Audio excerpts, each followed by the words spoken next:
Alright, so before we finish with conditions, I want to look now at in and not in. There are two uses of in, and we're going to be seeing it used with a for loop later. Here though, we're concentrating on using in as a condition. So we need a new Python file for this one, and I'm still in the same project. We're going to call this one checking in.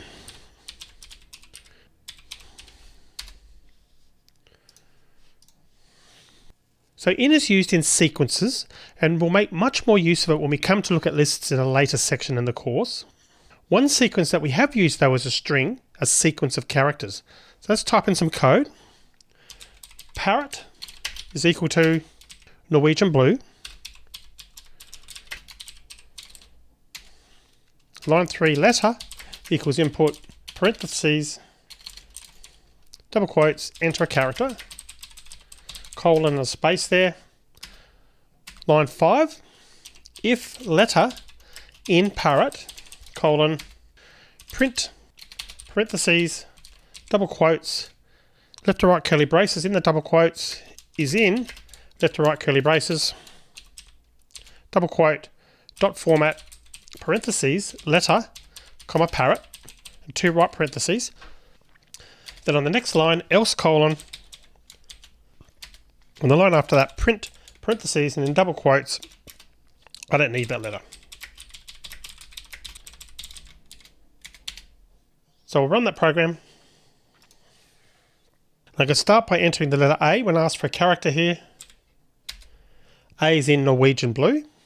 So that assigns the name letter to a string value A, and line 5 checks if the letter appeared in the parrot string. A does appear in Norwegian blue, so the condition evaluates to true, and we get the message A is in Norwegian blue printed out, as you can see. So we're going to run the program again. This time I'm going to try a letter that doesn't appear in the string, so I'm going to enter a Z. I don't need that letter is output. When you enter the input, remember that string comparisons are case sensitive. If you enter a capital A, it won't be found in the string. And you can also check for longer sequences. So if we run the program again now, I'm going to enter blue with a capital B and press enter. Blue is in Norwegian blue. If you try that with blue all in lowercase, it won't be found, and I'll just confirm that. Showing indeed that in is case sensitive. Alright, so as well as checking if something is in a sequence, we can test if it isn't, and we do that using not in. So we're going to create a new Python file here, and we'll call it not in.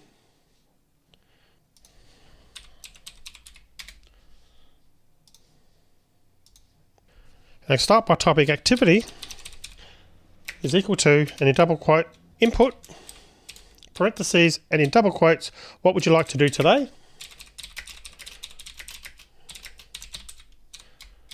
A space there before the double quote, and then the right parentheses. Then on line 3, if, and in double quotes, cinema, in lowercase, not in activity colon, print, but I want to go to the cinema. And then the double quote on the right parentheses. And if you run this program now, and I'm going to type, I want to learn Python. We get the output, but I want to go to the cinema. Because the string cinema isn't in I want to learn Python, the Boolean expression evaluates to true. Remember that we're using not in here. So I've mentioned a few times now that string comparisons are case sensitive, and this can cause confusion for our users if we don't handle it correctly. To see what I mean, I'm going to run the program again, and I'm going to enter the text, I want to go to the cinema, but I'm going to use a capital C for cinema. And we still get the message, but I want to go to the cinema. Now that's a bit confusing, or could be, for users of your programs. Fortunately though, that's an easy thing to deal with. Python strings have a load of useful functions, and one of them converts a string to lowercase. In fact, there are two functions that do a similar thing. I'll show you how to find them all in a moment, but firstly though, let's modify our program slightly. And what I'm going to do is, where it's got not in activity, after activity, I'm going to put dot casefold. So the casefold function converts a string to lowercase, but it handles different character sets better than just converting to lowercase would. Unless you're familiar with languages like German, they have different lowercase representations of some letters, you probably wouldn't be aware of the problem. But don't worry, just remember to use case fold rather than lowercase when you want to compare strings. Alrighty, so if I run the code again now, and this time I'm going to type the same thing in. I want to go to the cinema with a capital C again.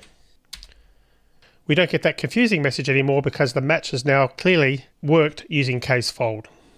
Alright, so I'm going to finish this video by having a look at all the functions that the Python string class provides. So let's open a browser. I'll paste in the link. And this link is in the resources section of this video. Alright, so you can scroll down to the string methods section, or what we can do here to save a bit of time, we can just do a search. I'm going to search for string methods. There's string methods. I can just click on this, or it's just down here anyway. So I'll close down my search. We can see them on screen.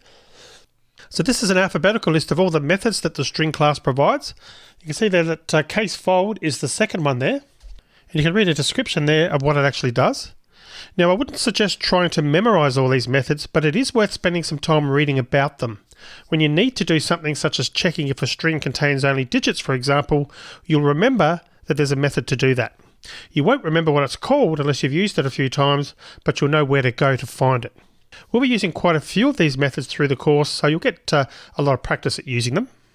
Alright, so we've covered quite a bit about if statements and conditions. Before we move on to start looking at loops, the next video is going to be a challenge to let you practice some of what you've learned so far. See you in the next video.